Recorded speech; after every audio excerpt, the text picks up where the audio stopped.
Of course, we want to thank our two candidates, Kenny Curtzwiler, Brooke Laine. A hand for our candidates. Thank you for being here. With me, I'm Steve Teixeira. I'm the Director of Government Relations for Tahoe Chamber. With me is our CEO, Mike Glover. And asking the questions this evening, we have a great panel. We have Morgan Steele, who's a resident of Myers, also a graduate of our Leadership Lake Tahoe program. We have Candelaria Martinez, who's a corpsman here at CCC. And we have Trevor Smith, a resident of Myers and also a graduate of our Leadership Lake Tahoe program. So we put our questions together from a variety of sources. The Chamber keeps track of what goes on in this part of our area too. We regularly zoom into the Myers Advisory Council meetings. We have Chamber members, we have a lot of people who we know from this area. So this is a really important evening tonight for all of us. And we thank all of you for being here. So the way it's going to work is we will give each candidate 90 seconds to make their opening statement, why they're running, what their intention is, how they've prepared for this opportunity. And then our panel will ask a series of questions. We'll give the candidates a generous 2 minutes each to answer. They don't have to take 2 minutes, but they have up to 2 minutes. Mike and I will be holding up cards, 30 seconds, and then stop. And we know the candidates will pay close attention to that. We appreciate it. So after we run through the questions, there are some cards in the back, right, Mike? And if anybody has a question that you would like us to ask the candidates, please write it on the card and pass it up front to Mike or myself, and we will look at that and see if we can ask the questions. When we get through that, can we turn the music off, Gary? Is that possible? Yeah, okay, good. When we get through all the questions and answers, we will ask the candidates to make a closing statement up to 90 seconds, and then we will take a short break. And the second part of our program this evening will be Rafael Martinez, who's here from Dorado County, the Director of Transportation. Many of you know that on the ballot for residents of the unincorporated area of Dorado County here at the lake, there's a Measure S, which proposes a 4% increase in the TOT, so that'd be out here principally on the VHRs, and that revenue would be dedicated. It takes 2/3 vote to make it pass, and if it does, then that revenue will be dedicated to improving the acquisition of snow removal equipment and also the maintenance of existing roads. So that's something that you who live here, we who know the area, that's a chronic complaint for many, many years, that there's not adequate snow removal and there's not adequate road maintenance. So the county is proposing this Measure S to help address that issue. Any questions about the format? Any questions from the audience? Okay, very good. So I will lead things off by first asking Mr. Curtzwiler to your opening statement, sir, and then we'll go to candidate Laine. Okay, most of you know me. I'm Kenny Curtzwiler. I'm not going to go over how long I've been here and everything that we've done. What I'd like to focus on is the questions that are going to be asked tonight and the questions that are going to be coming from the audience. We're going to be responsible for everything within the Myers, the rural area of the county, which is Myers, Pollock Pines, and Tahoe. And I'd like to focus on that and the issues that we can actually do something about. And second, I'd like to focus on the issues that we can work in conjunction with the city because they are in the county. We do not have a lot of control or say over what happens in the city, but we do have influence and we can work together with the city. And third, I would like to address all the ins and outs of what goes on in Dorado County that we will be responsible for as a supervisor. I will be only one of 5 votes, but we will be responsible for the budget and land use issues. Thank you. Thank you, Mr. Curtzwiler. Ms. Laine. Thank you. I first want to thank all of you for taking time out of your day to be here with us and all of the people that are hopefully logging in via Zoom. I am Brooke Laine, and I am running to be your superintendent to Dorado County. I'm a lifelong El Dorado County resident. I was born and raised in Tahoe. I have served as an elected official for several years. I have run our family business. And I've done something else. Oh yes, I've been in the banking industry for over a decade. It's so funny how you think you know this and it goes right out of your head. I do love campaigning and I do love politics. And can assure you that I know the ins and outs of the political arena to be able to bring outcomes to you and to all of us that'll make our community better. I do know that you get a lot more done if you're not worried about who gets the credit for it. That's my style, and that's how I operate. Compromise is complex. I will bring my experience and my education to hit the ground running. I respectfully ask for your vote on November 8th. Thank you. Thank you. Okay, we're now going to go to the questions that will be asked by our panel. And we'll start off with Trevor Smith. That's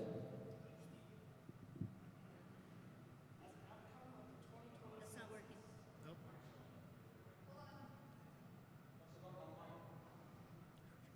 Can you hear me now? Oh, there it is. As an outcome of the 2020 census, the geographic size of District 5 has grown and now includes all of the community of Pollock Pines. What is your plan to effectively address the needs of all constituents, in all of the communities of District 5? So we're moving mics around up here. Can you just repeat that? Of course. Who goes first? We'll direct this to Ms. Laine first. Okay. As an outcome of the 2020 census, the geographic size of District 5 has grown and now includes all of the community of Pollock Pines. What is your plan to effectively address the needs of all the constituents in all of the communities of District 5? That's a great question. So the district didn't grow by that much, but it is a true statement that the district did grow. So by about 400 or 500 people.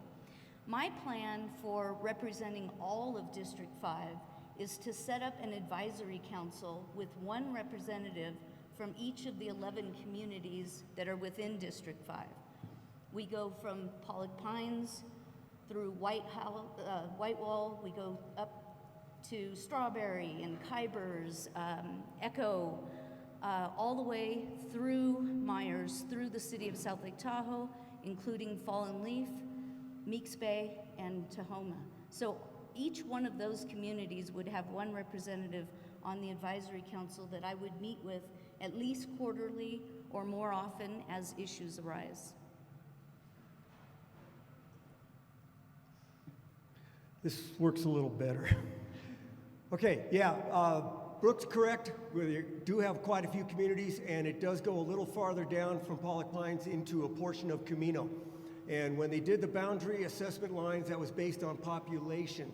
So each district has approximately the same amount of population as the next one. I have been in contact with Pollock Pines and Myers and the city and everybody else, and I've been going down there quite a bit, and we will have not a representative from every single community, but we will have a representative from the two basic areas, Myers and Pollock Pines. And the rest of the people, they will have to reach out to us. I cannot individually go out to each and every person and find out what the problem is in their community, although I have. And I have also gone to other districts also to find out, because we're going to be responsible for the rest of the county. That being said, I will have an open door policy. I have put my phone number out. I have put my cell phone, my home phone, my street address, all of my email addresses. Most people just come over to my house and talk to me.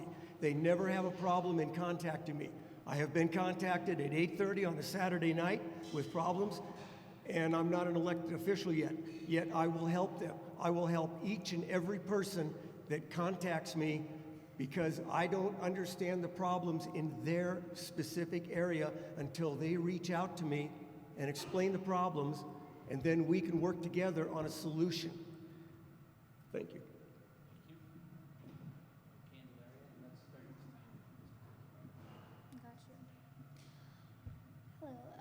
So how familiar are you with the county's fiscal year 22-23 budget just adopted by the board on September 27th? Do you have concerns about any particular county expenditures or the lack of expenditures you may support?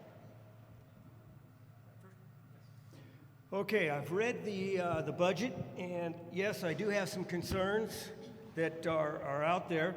There's a lot of information. The budget is probably 200 or 300 pages long, and I was only concerned with what came out in the newspaper, which was given to the newspaper by the budget people, and they have put the where the money goes. And some of the concerns that I have are they've allocated $8 million in additional discretionary revenue for road maintenance and improvements, and that is county-wide. So if they are doing $8 million, each district should get $1.6 million if we're going to be fair and equitable on this. That is above and beyond the new taxes coming in for the TOT that is 4% coming up. One of the other ones is $5.8 million is to support essential equipment needs for local fire districts and support the EMS system. Once again, if that's equitable, each district should get $1.6 million. Those are some of the things that I've studied the budget in, and those are some of the things that I'm going to work on for District 5 as well as the rest of the county. But we in our district, we need to get our fair share of the budget because we put a lot of money into this county.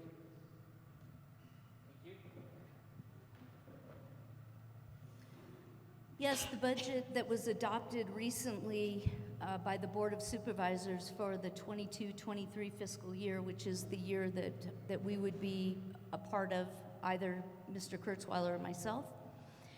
That's a $952 million budget. Half of that is the capital budget. So only about half of that is the actual general fund budget, which is the budget that we have the most discretion over. With regards to Measure S, we're going to talk about that a little bit later, but that has ramifications on the budget and with the road improvement fund. And I do have some concerns about that, which hopefully we will talk about later. But all in all, I think that the county has done a good job preparing for a possible recession. They've put aside 23% of the general fund is in contingency in case we do have a downfall, and that was 10% back in 2008. It's 23% now, so they've greatly improved our position should there be a decline in the economy. I think they've done a good job. Great. I'm going to bring up Measure S right now. What is your view on Measure S, a proposed 4% increase in the Transient Occupancy Tax, TOT, within the Tahoe portion of unincorporated Dorado County, with the annual funds raised dedicated to improve snow removal and road maintenance? Do you support or oppose this ballot measure? Why or why not? Well, the easy answer to that question is I'll support the voters' decision on that. I do want to state some factual pieces to that, and that is when you talk about TOT up here in the basin, we understand that that basically means the tourists are going to pay the tax and we somehow are going to benefit from it, and that's a very popular argument up here.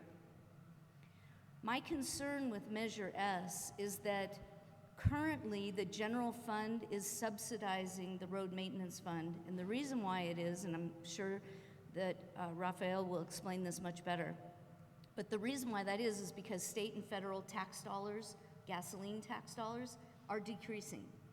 So the county has had to subsidize that.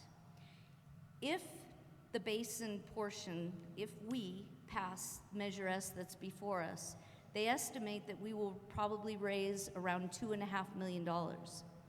That $2.5 million dedicated to roads and snow removal is great, but I want people to understand it's not on top of what we've already been getting. Now what we're doing is we're taking off the reliance of the general fund and we're easing the pressure on the general fund. We're not necessarily adding 2.5 million to the funding that we would normally get up here, and that's my concern. Thank you. Okay, Measure S is going to raise 4% on the vacation rentals, and I don't believe that we should be raising any more taxes on the tourists or ourselves, for that matter.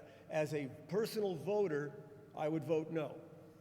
As a supervisor, I would vote no. The money raised from this 4% is correct, about $2.8 million. The problem is that that does not address the problem that we have with the vacation rentals right now. Yes, that will help us with our snow removal and road maintenance, but the number one concern that we have in this basin with the vacation rentals is enforcement. There is no money to fight the VHRs that are causing 100% of the problems. There's 6 to 8% of those that are causing 100% of the problems. If without enforcement, we're going to be in the same boat that we have always been before. I do not think that this tax will help with enforcement at all. When this tax fails, and if I become supervisor, I'm going to request that we get 100% of the 10% that we are now sending to the county.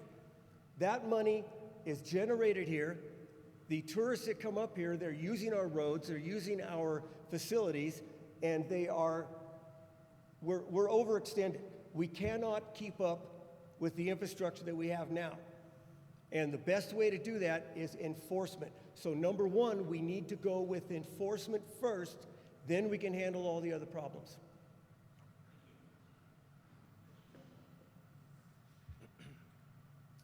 What is your view on how the county is progressing on trail and transportation infrastructure projects identified in the Myers Area Plan?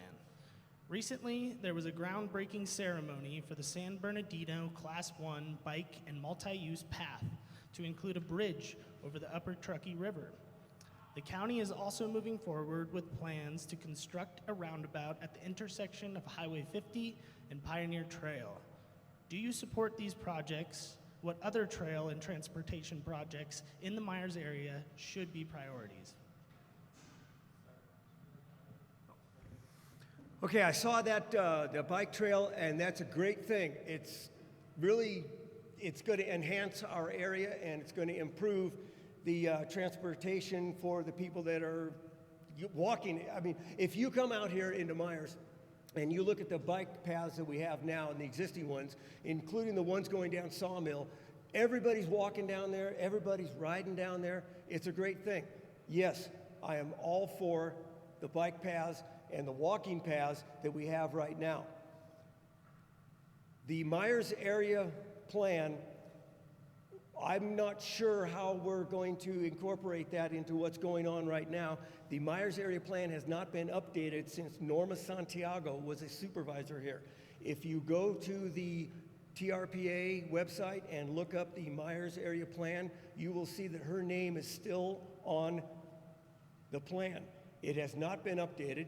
We have not had regular meetings that I'm aware of. I tried to get on the board and was denied. So I am unaware if they have any regular meetings. We don't even know who is on the Myers Area Plan. That needs to be updated, and that will be updated when we get in.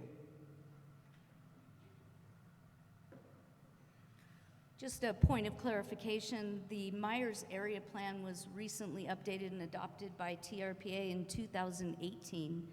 And what that plan did was it redefined the business corridor out here in the Myers area. The question regarding trail infrastructure and transportation is a very good one. I think the trail infrastructure that we're doing out here and all throughout the basin is fantastic, and we need to do more. Specifically, I support the Lake Tahoe Golf Courses realignment, which is going to allow bike trail-like access, cart trail, to the Washoe Meadow, and I think that's a great asset. I also think that we need to really look at the crosswalks out here in Myers. I still think that they're dangerous. I think they need better signage, blinking lights, whatever we can do. You also mentioned the roundabout that's scheduled to go in at Pioneer Trail and Highway 50. That has been approved by the Board of Supervisors. That was in January of this year. The problem with the roundabout right now is it lacks funding. My personal experience with the roundabout at the corner of 89 and 50 is that it, by and large, works. I know it has problems. I've been made aware of the fact that the fire department often has to go over the island to get through it. I think that there could be some better access if you're going to the right. So I think there's things we can do to tweak it. But bottom line is, I think the roundabout is working. When there is traffic jams, it doesn't matter if it's a signal or a roundabout, a traffic jam is a traffic jam. So by and large, I'd like to see that improvement. Thank you. All right. This year, county supervisors voted to approve a $200,000 contribution to the new South Shore Lake Link microtransit service. If elected, would you vote to support a contribution that would help extend microtransit service to the Myers area? Yes, I would absolutely support that. As a matter of fact, my idea with regards to Measure S is that if that does pass, and we alone up here in the basin are able to save the general fund $2.5 million going forward, I would like the county and my fellow Board of Supervisor members to agree to allocate $1 million to the basin for transportation needs for the next 10 years as a result of our directly saving them money. So if that passes, I would like to see that happen. I'd like to see it go into a transportation fund up here in the basin that can be used in whatever ways we deem necessary, but one of my key reasons for wanting that allocation is for the microtransit. Thank you. The Tahoe Transportation District needs to be completely revamped. For the last 25 or 30 years, we have been pouring money into the transportation district, and there has been not enough results from the money that we have been pouring into it. So if anything passes, I would have to look at everything very closely to see if we're going to get a good return on our money. I'd like to go back to the roundabout. The roundabout, I was there in the very beginning for the one at 89 and 50. All of the problems that have been coming up with that roundabout were addressed in the very beginning with the fire department, with the CHP, and with all the Department of Transportations. That roundabout needs to be fixed before we even consider a new roundabout at 89 and 50. There has been no unintended consequences study on the one for 89 and 50. If we open up the new one at 89 and 50, the people that live out here, the residents of Myers that live all on the cross streets, right in here in Apache and everything else where we have a school, the CHP, and our only grocery store, will never be able to get across the street because there is no interruption in the flow of traffic. That has, the Department of Transportation already is aware of that, and that is one of the reasons that it has been delayed, because the roundabout needs to be studied more on the unintended consequences. The roundabout at Highway 50 and 89, I live 550 feet from that roundabout. Yes, it works when there's no traffic in there. That is designed to keep the flow of traffic going, which means tourism. Okay, does nothing for the residents that live here. We have trouble getting in and out. That can be solved, and we can make that roundabout more usable by putting in a dedicated right-hand turn lane from 89 to 50, which should have been done in the first place, and that was addressed in the very beginning. What is your view of the county's enforcement of its current vacation home rental ordinance? Is it effective? What changes, if any, would you support to make it more effective? Okay, right now, airborne. Right now, there is absolutely zero enforcement on the existing ordinances in the Myers area. I have had several conversations with a lot of residents. I have a vacation rental one door down from me. That person that runs that efficiently. They adhere to all the ordinances that are currently on the books, and the ordinances on the books are good. Just nobody ever enforces them. We have a taped conversation and a written conversation with the code enforcement officer located in Placerville, which should be located up here. In that statement, the head person states that there is nothing they can do for enforcement up here due to lack of personnel, lack of money, and lack of some of the reasons were COVID and people were leaving the area. But the bottom line is, this person actually stated there is nothing we can do for enforcement. We have one vacation rental, well, several, but one example is we have had one that has been denied its permit. It has been fined, it's $1,000, nothing can be done. It's still being rented out every single night. The neighbors call the sheriff every single time, and there's nothing that can be done. And I feel bad when people call me at 8:30 on a Saturday night and say, what can we do about this? And I just hate to say it, but absolutely nothing. And that will change with the next supervisor, hopefully. The elephant in the room. Okay. I think the ordinance is very poorly written, and I would recommend that it be rewritten with a VHR group of advisors representing all sides of the coin with regards to VHRs, sit down and agree to some much better language.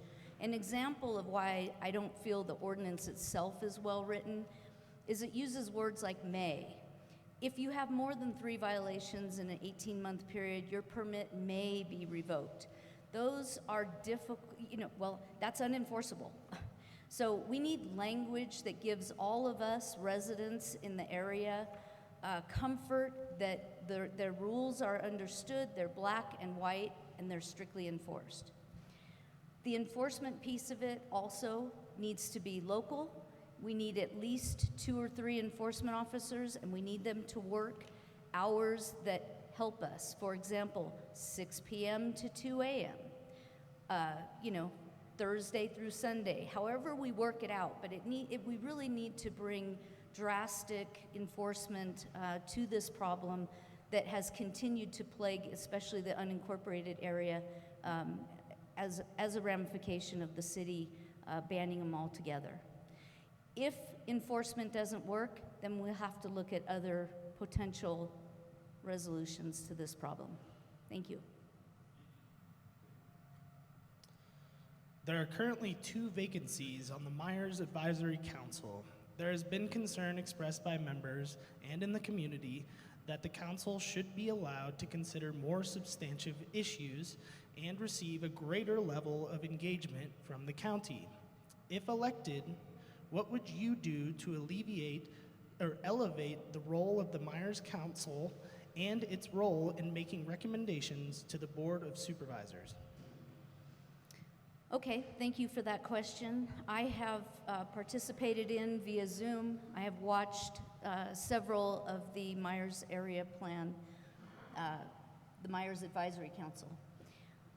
I would first like to offer to the members on that board some training via the county to help explain to them the role that they can play. I recognize that they feel that without the ability to have any authority, they feel like they're unheard.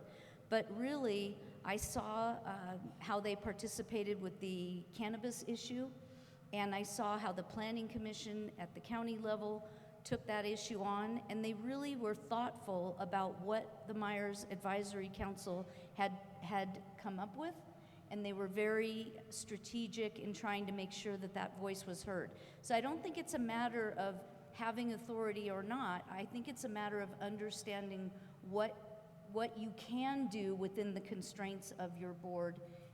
And so empowering them to just become a better advisory council, or I shouldn't say better, but maybe more effective.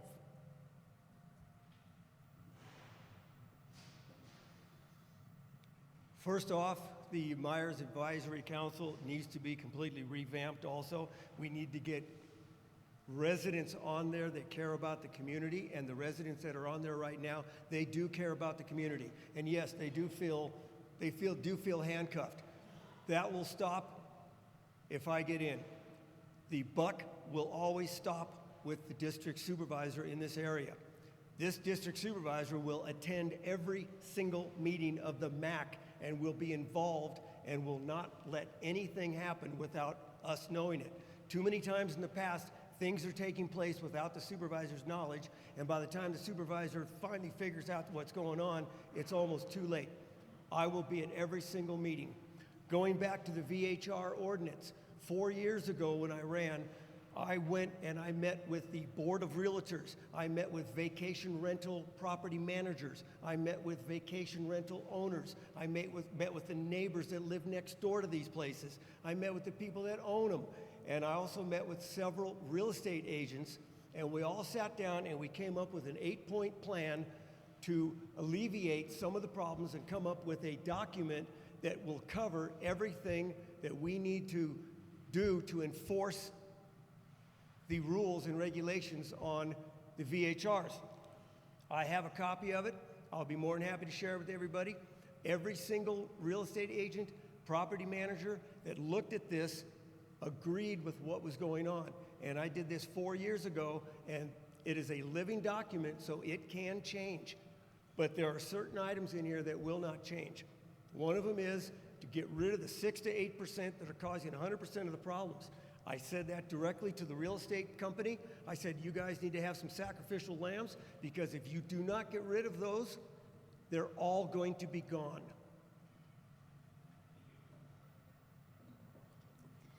It's my turn. Alrighty. At its September 27th meeting, the council discussed ideas for the existing but closed visitor center. What level of county involvement and investment would you support in the potential for bringing some uses back to this facility? Okay. In my paperwork here that I have in the back, I have one of the things that I'm addressing is the visitor center in Myers. 9 or 10 years ago, when Norma Santiago was the supervisor up here, I approached her about taking over the visitor center and working around the forestry department, because they own that. We were going to clean it up, fix it, and run it with the Myers area plan people that were in place at that time, and we were going to run it on a volunteer basis. I had all the contractors lined up, ready to go, and it was squashed. When Ms. Novosel was in, I approached that again. 8 years ago when I ran. I approached it again 4 years ago when I ran, and I'm approaching it again. I have been at the forefront of trying to get this visitor center back into the hands of the community. For at least 10 or 12 years, I've been involved with this. Thank you. Okay, the Myers Visitor Center. A month ago, attended a meeting with representatives from the Lake Tahoe Unified School District, the Washoe Indian Tribe, and a member of the Myers Advisory Council, Mr. John Dayberry, and we spoke about the visitor center and what could be done there. We do have a vision for reopening that center. I would welcome county funding. It will need some county support. It is on Forest Service land, so it will also require the participation of the U.S. Forest Service. They have indicated to Mr. Dayberry that they also are of the similar mind to get the visitors center back open. It'll take pressure off of many of the businesses in the Myers corridor, in that it'll alleviate the need for people stopping and wanting to use their restrooms without necessarily utilizing their business. So I think it's big, it's important. We have a vision for using really dynamic IT technology out there so that we can also take the opportunity when the visitors do stop, that we can begin to explain to them our culture, who we are, what's important to us, and how we are to be stewards of this land. So it has multifaceted uses, and I'm really excited that this is something that we will see happen in the very near future, year or two out probably. Thank you. More broadly, since the largest percentage of county transient occupancy tax revenues comes from unincorporated Tahoe portion of the county, are there other specific expenditures of TOT revenues the county should consider at Tahoe, the Myers area specifically? Okay, complicated question. The transient occupancy tax, as many of you may know, within the basin, we provide about 72% of all the TOT that is collected in El Dorado County. For that 72%, we get back about 53% of that money in actual services. The reciprocal is that the people down on the West Slope, they contribute about 28%, and they receive back in services of TOT money the tune of about 43%. So that is something we have been aware of for a long time. We have not necessarily figured out what the exact fix is. Remember too that we do get a lot of services from the county that come out of the general fund. So would it be nice to be able to say that 100% of all the TOT that we raise in the basin should go to basin services? It would certainly be cleaner to say that. But we need to be careful in that we analyze all of the services that we receive and all of the money from the county that we receive to support those services. It'll be far in excess of what we raise in TOT. Remember, the TOT that comes from the unincorporated part of the county up here in the basin is about $5.5 million.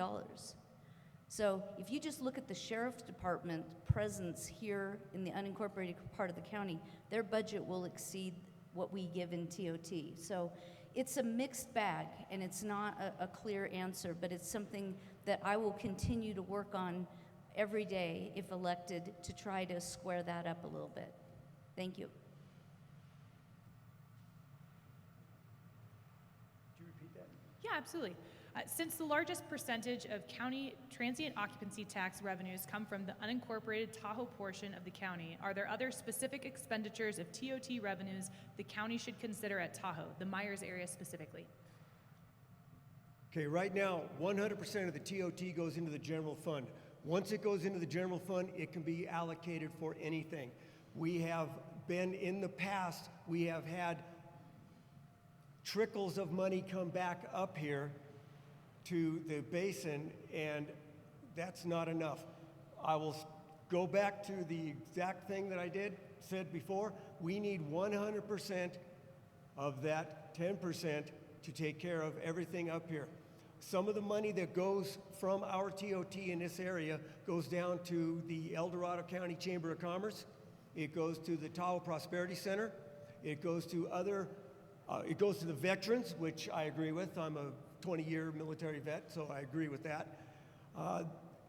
That money should all come back up here because we do not need to get more tourism up here, because more tourism means more people, and more people means more stress on our infrastructure. And right now, as it stands, our infrastructure cannot handle the amount of people that come up here.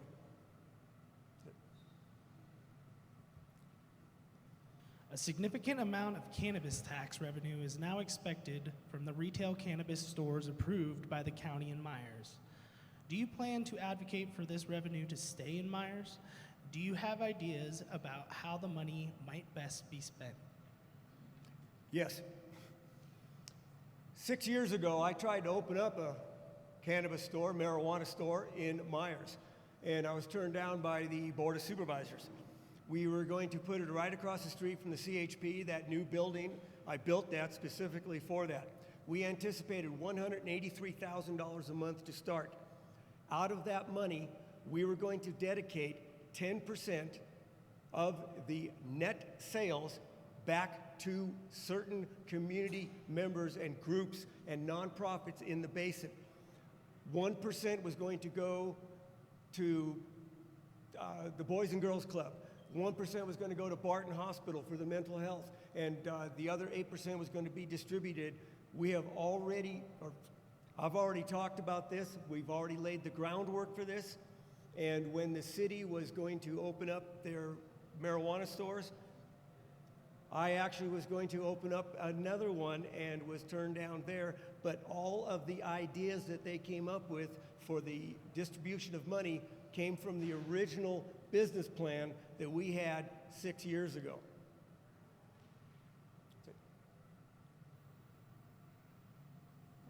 That's it. Oh, that's right. I think. Thank you. Cannabis. So a couple of my council colleagues are sitting in the audience, and I was able to be on the ground floor of writing the ordinance for the city as to how cannabis would operate in our community, and that was eventually adopted. The only concern that our subcommittee really had with regards to the taxation of cannabis is that we didn't want it to be too high and tax them, out of the industry. We were hearing back even then that the taxation was high. So I would want to keep my eye on that. Currently, I think that the funding from the cannabis should stay in the community, and I think it should go to youth groups, outdoor recreation, and nonprofits in particular. Thank you.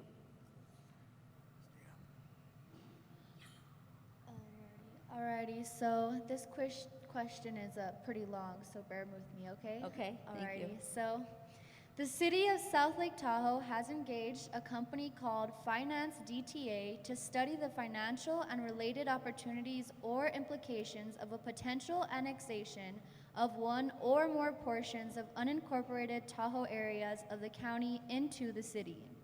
Such an effort, if determined to be feasible, would require a process involving the Local Agency Formation Committee, LAFCO, the involvement and input of the county, and a vote of the affected electorate.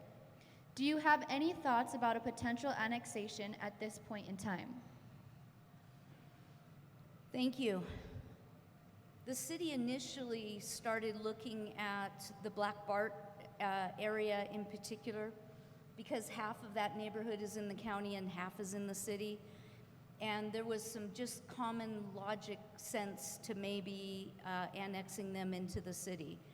And to my knowledge, the neighborhood is generally in agreement.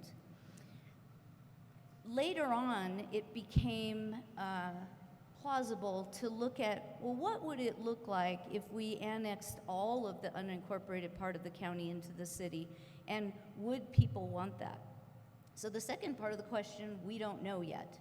The first part of the question is that's what they're studying. You mentioned LAFCO, the Local Area Formation Commission, and they are required to send out a notice to all those that might be affected by an annexation. If 0 to 20% of people that are in the annex area object to being annexed, LAFCO will hold a hearing. If 20 to 50% of people in the annexation area object, then it goes to a vote, and if more than 50% object, it dies. So that is the process that the city is in right now, and I think it has some real interesting implications, both good and bad, and we'll wait and see what that study looks like. Okay, the city's strategic plan only has one sentence that addresses this, and it says they are considering annexing certain portions of the rural area of the county. Yes, they are looking at doing the Black Bart area because it is half and half. I know most of the people in that area. Most of them have contacted me. Most of them do not want to be annexed into the city. As far as going any further, living out in Myers and knowing most of the people out in Myers, we do not want to be annexed in the city. There is a reason for that. The city would have to take over all of our services, and the county would love to drop snow removal, road maintenance, sheriff, and everything else, because then they're still getting all of our property tax, but they're not providing any of the services towards us. The city would have to pick up those services. That means they'd have to provide police, fire. Well, we already have the fire. And road maintenance, snow removal. The money is not here in Myers to pay for that. The city would go broke trying to keep up with us. There is not the industry out here that supports the money that would be required to do that. In the city, they get their money from TOT, 100% of it stays up here, sales tax, some of the property tax. Out here in Myers, they would not get the TOT, because once it becomes part of the city, because we're not in a commercial area, all the VHRs will be gone. So you're cutting the only avenue of money that would support the snow removal out here. It financially would not work, and the city is very much aware of that. If you are elected to be the new District 5 supervisor and appointed by your fellow supervisors to serve as the county representative to regional boards at Tahoe, for example, the TRPA, Tahoe Transportation District, and the California Tahoe Conservancy, how would you approach those assignments? I would attend every single meeting, and the last time I ran, it was brought up that as a district supervisor, you have to be on almost 22 different boards. The Sacramento Water Board and all the boards that have nothing to do with our area. I would attend every single meeting. I would only focus my efforts on the local boards that I am assigned to. I would not take any board that is not out or that is not in this area. Whenever we talk about environment, the President of the United States, the senators, the congressmen, the environmentalists, when everybody comes to Tahoe, the first person they contact is the district supervisors from this area. This is our area. We know this area. If I'm on a board in Sacramento and I have to go down there, I cannot do my job and I cannot focus on our community. I will not accept any committee, anything outside of the basin, because those 5 committees or 6 committees that we're going to be on those boards, those are extremely important, and they're extremely important to every single member here in our district and in Tahoe. That's it. You can sit down.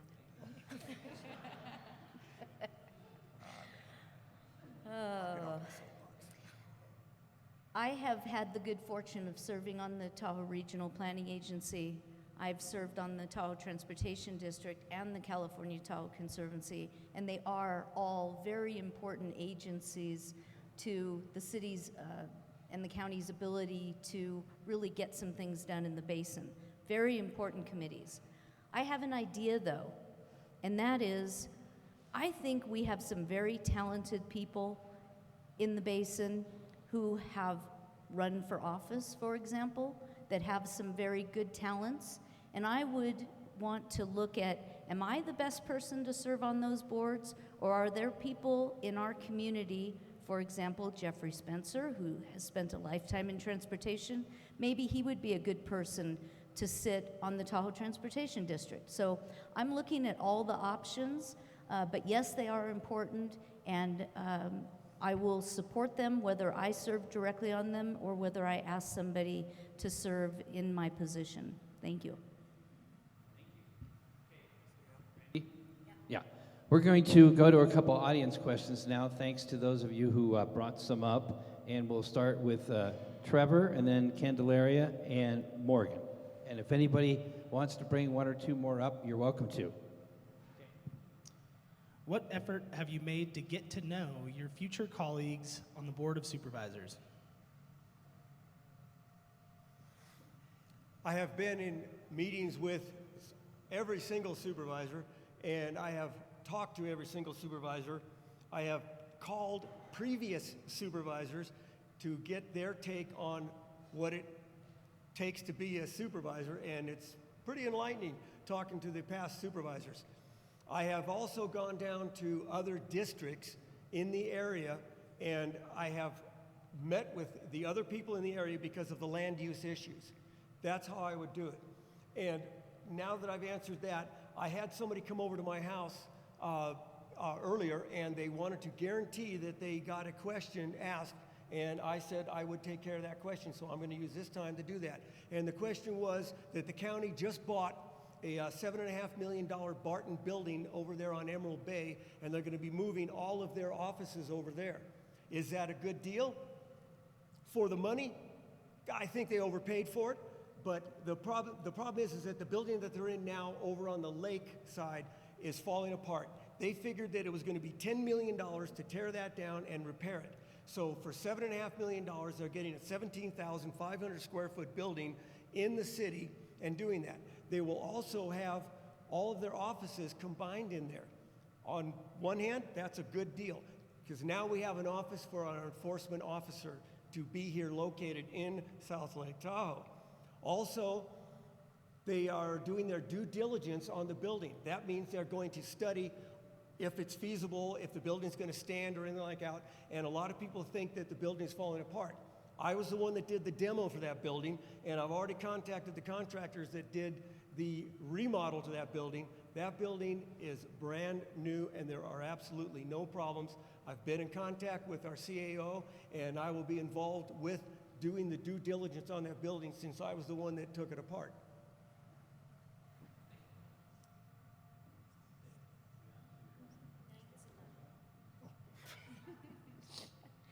Okay, I believe the question had to do with what have we done to meet the current supervisors? And what was the second half of that question? There was another piece to it.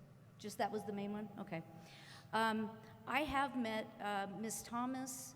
Quite coincidentally, she was up here for the grand opening of the brand new Parks and Rec Center, and so I had a chance to meet her.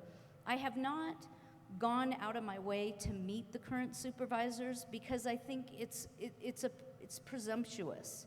And if elected, I will go way out of my way to meet with them regularly and often to get to know them and their concerns and for them to begin to know me and my concerns. I have watched many supervisors' meetings and have gotten a good feel for the chair, Ms. Parlin, and her other colleagues, Mr. Heidel and Mr. Turnbull. So I've paid attention, and I will be able to hit the ground running and build those relationships. Thank you for that question. Okay, so what is your stance on 777, specifically on creating new taxes to cover the county's share of cost, programs, and projects? Yeah, I like the 777 plan. I don't know it on like the back of my hand, but basically it's that the state of Nevada pays $7 million, the state of California pays $7 million, and then the other $7 million gets split up between the county, the city, and some other jurisdiction. So it gets split up 3 ways. I think it's fair. I think it's a good plan, and it'll give us some consistent funding going forward. Okay, I attended the city council meeting when they decided to implement and approve the 777 plan. And what that does is that allows each of the 5 districts in this area, the 5 counties, they are going to donate an equal amount of money into a pot. And what they're going to do with that is when a city or a county or anybody else goes for a budget, the government always wants to look at, can you afford this if we give you this grant? Yes. So now, if the city of South Lake Tahoe wants to go for a budget and they want to get a grant, and they've only got $7 million, and the government says, well, we'd like to see $21 million, okay, then that pool of the money from the other districts and the other areas all go into $21 million. Then they show the government that, and the government will give them the grant. The problem I see with that is that we want our cut too. If we're going to donate all this, or we're going to tax ourselves and put all this money into a pot, and they're going to get the benefit from it, we kind of want to see something from that also. And we will see that is when we use their money if we want to get a grant. And that's how that works. Right now, there's only two counties that are agreeing to that, or two jurisdictions. One is the city of South Lake Tahoe, and Placer County has said maybe. The other 3 counties have said no. The board chairman, Lori Parlin, in August of this year, put out a statement that said, no, we will not participate in this without having a lot more information. And when they said that, the city council went ahead and voted it in anyway without the support of the other 3 districts, actually 4. Excellent. El Dorado County taxpayers are relying on the Board of Supervisors to oversee a $900+ million budget. As such, have you been diligent in filing your financial records with the Fair Political Practices Commission as required by law and documented in public record? Absolutely. Yes. Yes, I have. And on the other hand, the Board of Supervisors are doing the budget, and we have to remember that the Board of Supervisors, the buck stops with us on that budget. We need to hear from everybody about the budget, and the buck stops with us no matter what we do. We have to be there all the time, and we have to attend every meeting, and we have to be on the forefront of everything. Next question. Oh. Okay, since we all started running for office back in the primary and now into the general for Mr. Curtzwiler and myself, there have been 5 filings that have been required. Our campaign, through our treasurer, has filed all 5 of those filings on time and thoroughly. I'm aware of 1 filing that Mr. Curtzwiler has filed to date, so you might want to check on that. But it is very important that if we're going to be responsible for a $952 million budget, that we can account for the monies that we've raised during a campaign and how we've spent those, and we have done so to a T. All right. We have come to that part of the program where we're going to ask each of you to make a closing statement. We're in good shape time-wise, so we hope you will be succinct and maybe let people know how they can find out additional information about your campaign, website, whatever that might be. So we'll start with Mr. Curtzwiler. Didn't I start off? I said, didn't I start off? Okay. Okay. We've talked about a lot of things tonight, and it's a lot to absorb, and there is a lot of information out there that can be skewed. There's a lot of information that can be learned from. If we need to pick somebody that, I've been 20 years in the military. I've been 41 years I've been married. I've been 41 years in my own business. 46 years I've lived in Tahoe. There's a pattern there. I don't give up. And I'm very involved with this community. And I will get things done. One of my friends said that it's a can-do Kenny. Kind of corny, but it's absolutely true. You put me on it, I'll be like a bulldog. There are no groups or no clubs that I belong to. And I'm a nonpartisan. I don't belong to any political party. I belong to the party of the people. When you look at the Declaration of Independence, the first 3 words, we the people, that's who I represent, we. That includes me too. I represent myself, and I represent you guys. And I can hit the ground running because every single issue and every single thing that has happened in Myers, I've been at the forefront of it for the last 12 years. I have been to every one of the meetings. There is no learning curve for me. There is nothing that goes on in Myers that people don't call me about. There's the same thing in the city. I will be working with the city also. I lived for 28 years in the city. I liked it, but I like Myers a little better. No offense. But I can hit the ground running. There's a consistency with me. I am open. I have always given my phone numbers, my street address. People pull me over. People talk to me. People come over to my house. Most of the time, they just walk in the door. It doesn't bother me. I will always answer the phone, and I will always be responsible for everything that goes on in our community. The buck stops with me. Well, I want to first thank the Chamber of Commerce for putting on this forum. Forums are absolutely terrifying as a candidate, and you guys didn't take the foot off the gas there. Great questions. Thank you for participating. And thank you all for being here. And again, for those who logged in on Zoom, thank you for showing your attention to this important matter. I am educated. I am experienced. I look at all sides of an issue before I make any decisions. I ask questions. I listen. I'm thoughtful, and I'm thorough. I can be reached. My website is electbrooklane.com. My cell phone number is 530-318-9107. I do not screen my calls. I will answer you. The reason why is because I want to hear from you. So whether you agree with me or disagree with me, I will always have that conversation with you. And I will always try to find the sweet spot in the middle of the road where we all take something away. I want to be your supervisor, and I ask for your vote on November 8th. Thank you. Let's have a hand for our two candidates.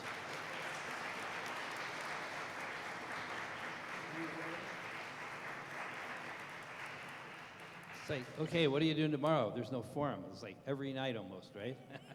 Take a little bit of a break. I want to thank Morgan Steele, Candelaria Martinez, and Trevor Smith for being our excellent panel, asking the questions that we prepared and that you brought forward. And I invite all of you to stay, and thank you for your attention. We're going to take a couple minutes, and we're going to have Rafael Martinez, the County Director of Transportation, talk to us about Measure S. County's not advocating, it's just informational. I want to make that clear, but I think it would be very interesting, so you're welcome to stay. Please do. Just take a second to switch over. Thank you.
All right.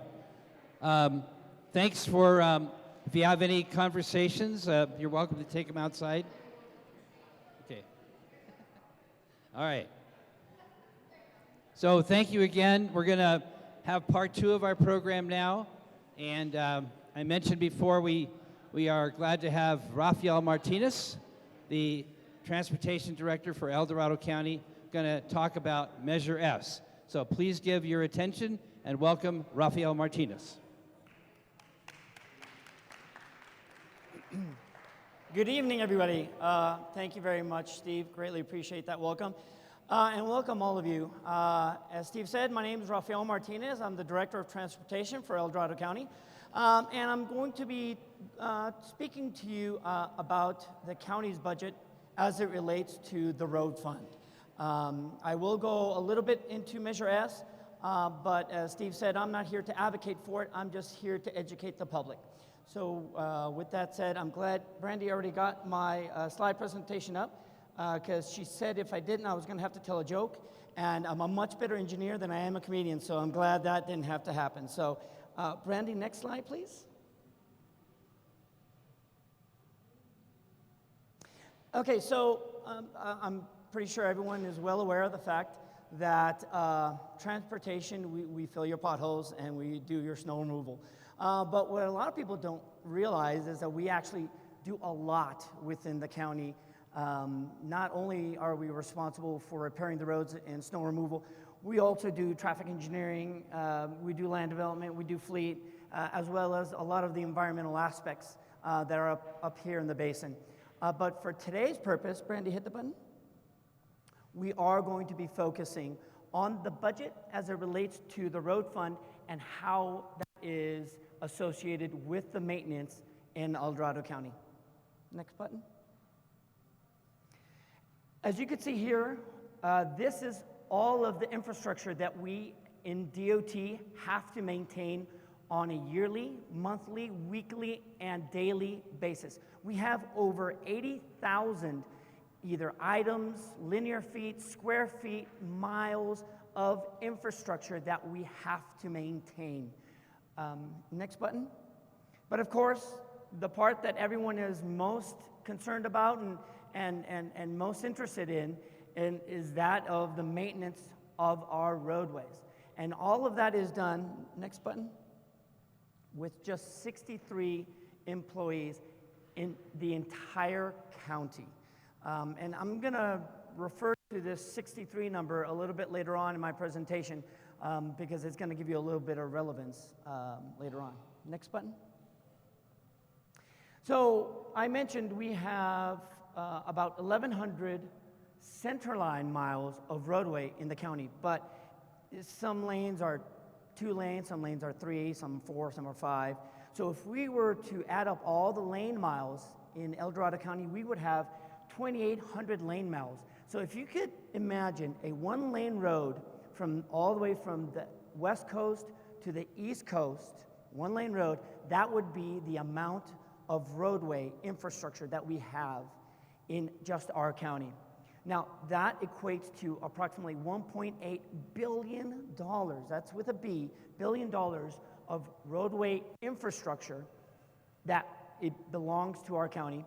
And all we have to actually repair that is $11 million just dedicated to the roadway. Now, our budget for road fund and for DOT is, and I apologize, this number is fairly small, is $22 million.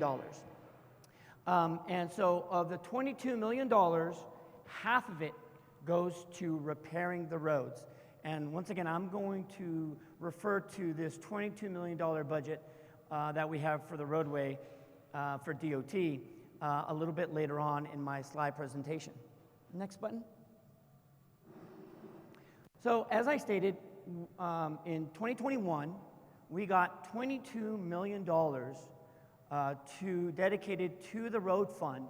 Now, my road fund is comprised of a lot of different buckets that go into that fund. We have the original gas tax, we have property tax, we have some discretionary funds such as tribe, federal and utility fees, And for the most part, we have not received general fund funding into that road fund over, I'd say, the last 8 to 7 years. And there's a reason for that, and I'll get into that in a little bit later. But as of this funding year, as the candidates set up here today, they did dedicate, next button, general fund into our road fund. The reason being is that, next button, that $22 million was not enough. We were just scraping by year after year after year. We were being reactive instead of proactive with our roadway maintenance. We were being reactive instead of proactive with our vegetation management. And so the Board of Supervisors this year recognized that the state of California did not come through in its promises with the new tax, the SB1 tax, that was supposed to be allocated to all the municipalities in the state of California in order for us to do our road maintenance. The state of California, and for some good reason, has reallocated a lot of it to Caltrans and has stated within the state of California's maintenance program. But then that leaves the municipalities not with enough funding to do all the maintenance that they have to do on a regular basis. Next button. And so this is the reason why the Board of Supervisors, over the course of the last several decades, has not allocated general fund on a regular basis to the road fund, because as you can see back in the 80s, 90s, and the 2000s, when the board and El Dorado County had a very robust logging industry, we had a very substantial logging fee that was attributed with that. And so we were collecting a huge amount of money from the federal government as well as from the industry in order for us to repair a lot of our roadways. But as we all know, that industry has drastically dwindled to a fraction of a percent what it used to be back in the 80s and 90s. But in the 2000s, the state of California had a proposition.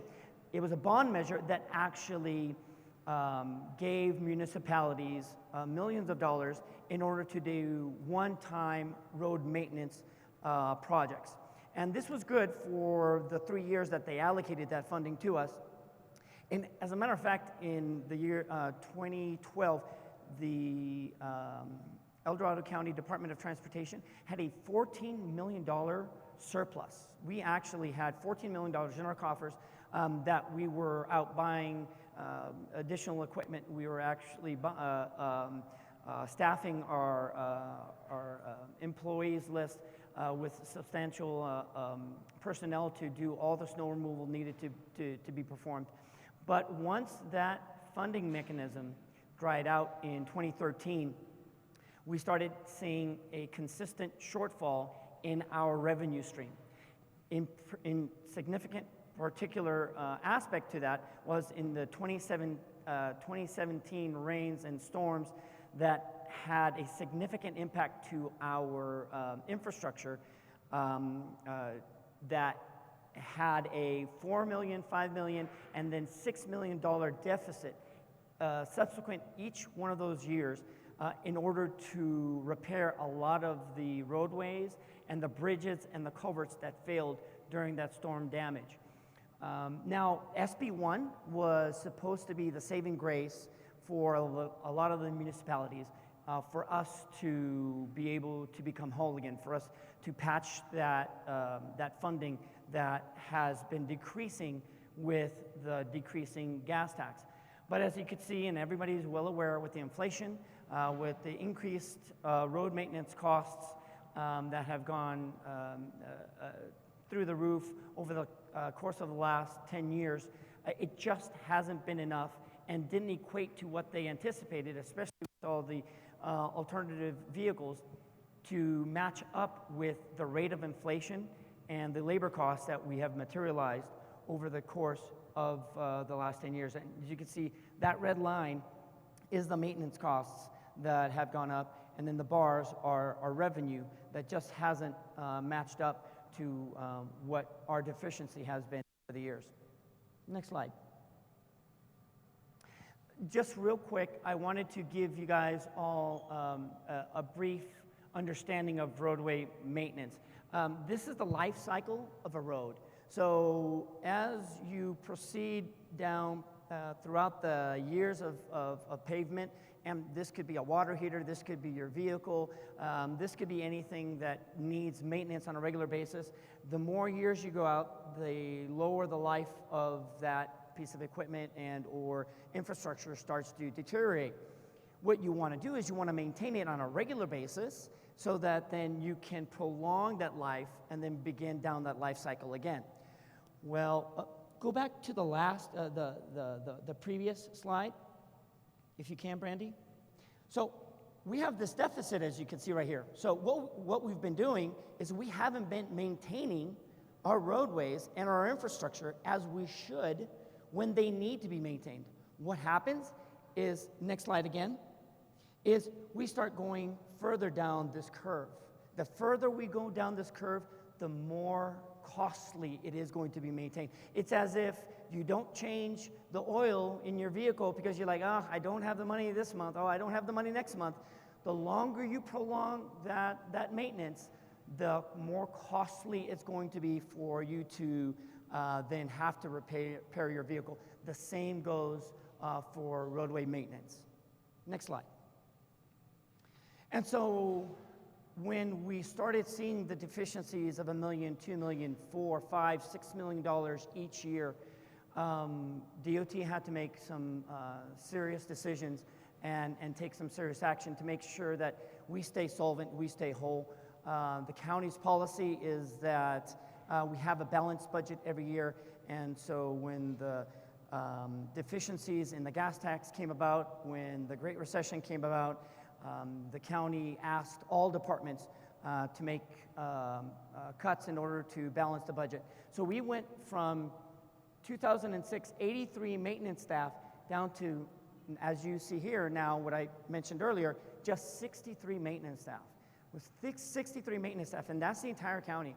Just up here in the basin, we have, on average, 8 to 10, and that's drastically insufficient to get to all the miles of roadway that we have in our county. So what have we been doing? We said, well, you know what? We can't continue to cut on equipment and on staff. Let's prioritize. Let's find the priorities.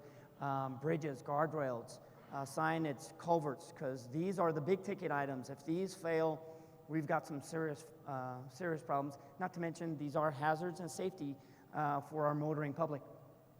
We also said, let's find efficiencies. So we started using more contract maintenance as opposed to having in-house staff. We started incorporating new asphalt technologies and equipment to help us save money and find new ways of being more efficient.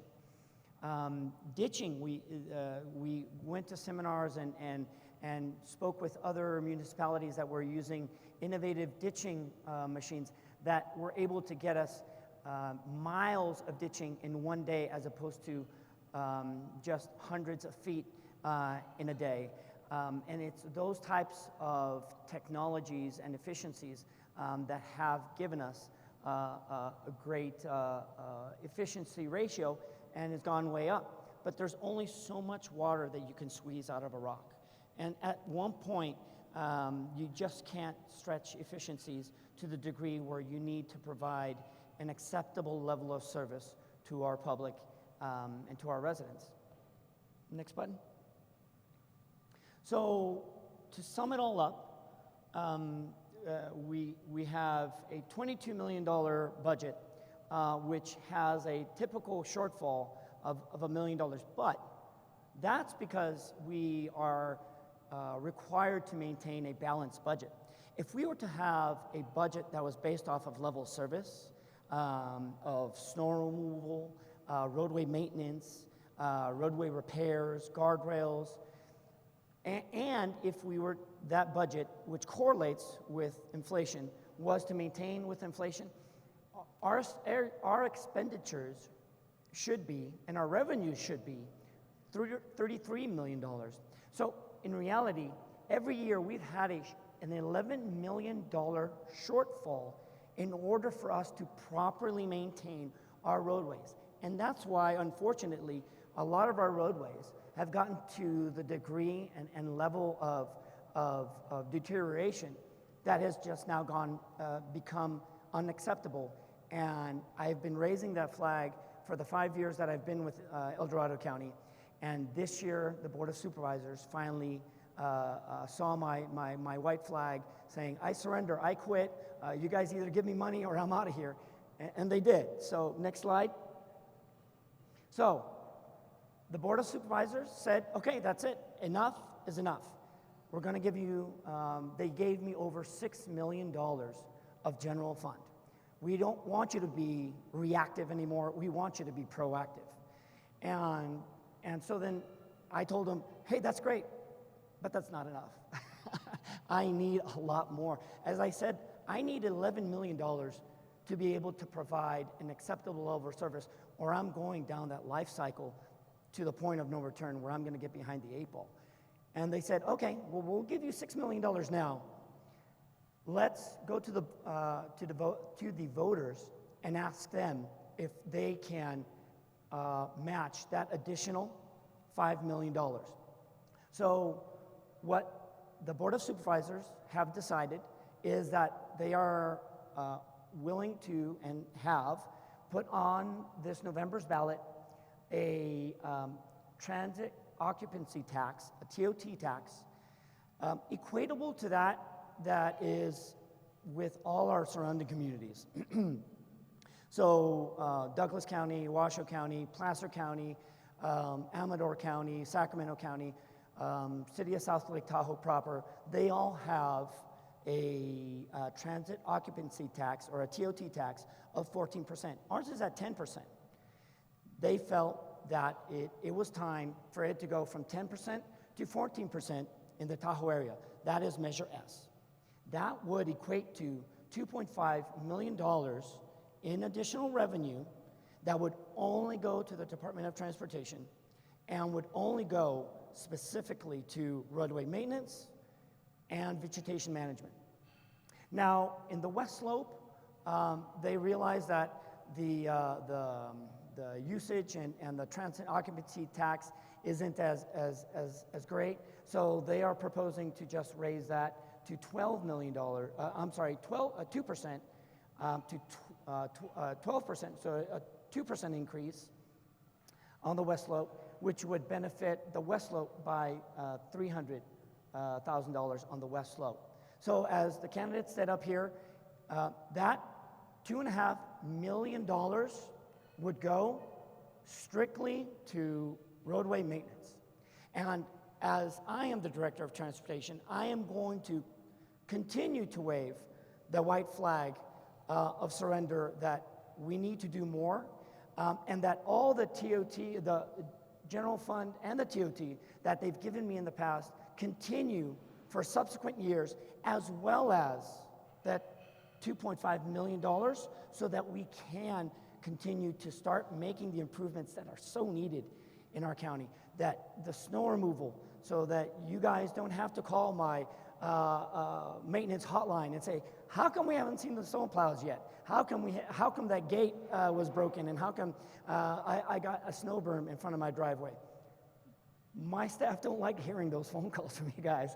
Not that we don't like to hear from you. We do like to hear from you, but not that we want to hear about the complaints that we should be doing a better job, because my staff, a lot of them who live in this area, take pride in what they do. And the only reason that they can't do more is because we don't have the funds. And that should not be acceptable. And so part of this increase would come with oversight. So there would be an oversight committee that would go along with this. So similar to a lot of the transparency that my department has with the usage of our road fund, where we use it, what we do it for, we would have the same oversight specifically for this $2 million. I've had members from the Myers community already saying that they want to participate and be part of that oversight committee, so that they can be vigilant about what we are doing with that funding up here in the basin, as well as the Taxpayers Association down in the West Slope has already endorsed this because they also want to be part of the Oversight Committee, and they too have seen a lot of the deficiencies that has come about our roadways. And this money, as stated by the supervisors, would only be used for roadway and vegetation management, and would only be used for the Department of Transportation. None of this could be touched for any other purposes. As the candidate said, TOT is a discretionary fund. It does go into the general fund and then can be used for other purposes. Some of it does go, a lot of it does go up here, but then there are other usages that can be done. And that's where I will be working with the Board of Supervisors to make sure that as much of it does go up here as we need, appropriately and fair. Now, as Steve mentioned, I do not endorse Measure S. My job as your department director is to do the best job that I can with the funding that I have. And that is the commitment I have to all of you, and that is the commitment that my staff has with you as well. They want to do the best that they can with what we have. So whether this measure passes or not, my staff and I are committed to all of you and everyone in the Myers area and everybody in South Lake Tahoe to do the best that we have with what we got. And I will continue to advocate for as much funding as possible from the Board of Supervisors to the road fund so that we can maintain as much of our roadway efficiently and effectively. But if this measure is passed, that is at the discretion of the voters. And so with the information I give you here today, it is your choice, not mine. And I will still take your phone calls on the potholes, on the snow removal, and we will hopefully try to do the best job that we have with the funds that we're getting from the board, and try to get some better services to you here in the very near future. So that concludes my presentations. You're more than welcome to ask me any questions if you got them, Steve. So thank you, Rafael. Tough job, but I'm glad you'll still take our phone calls. So I am going to come around. I don't think your mic's on. All right. Did I turn it on? There it is. Is that it? Is it good? Help, Randy.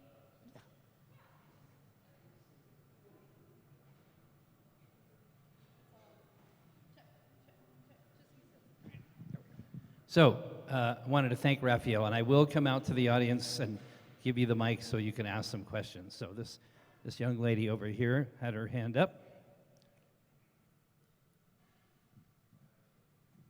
Just out of curiosity, do you have any idea how much TOT is lost or not captured because of unpermitted VHRs within the county? Because obviously an unpermitted vacation home rental is not paying TOT. Thank you.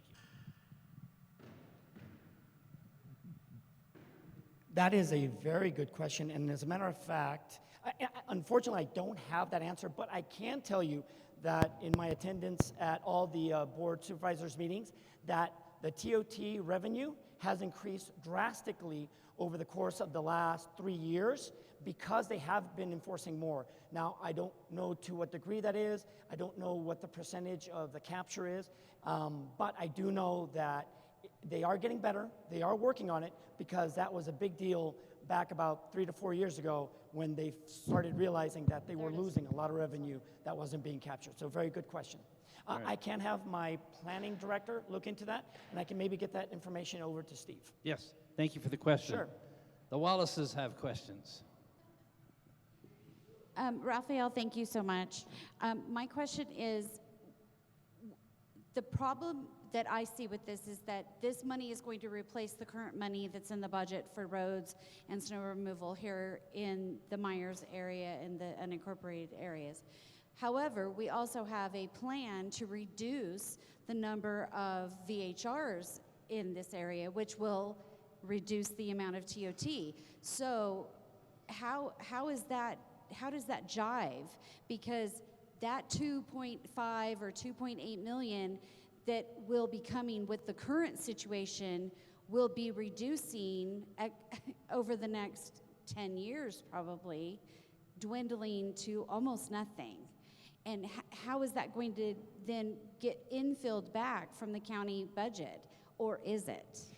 And as a matter of fact, that question was raised by our existing supervisor up in this district, that this money that would be coming to us as additional TOT should not be a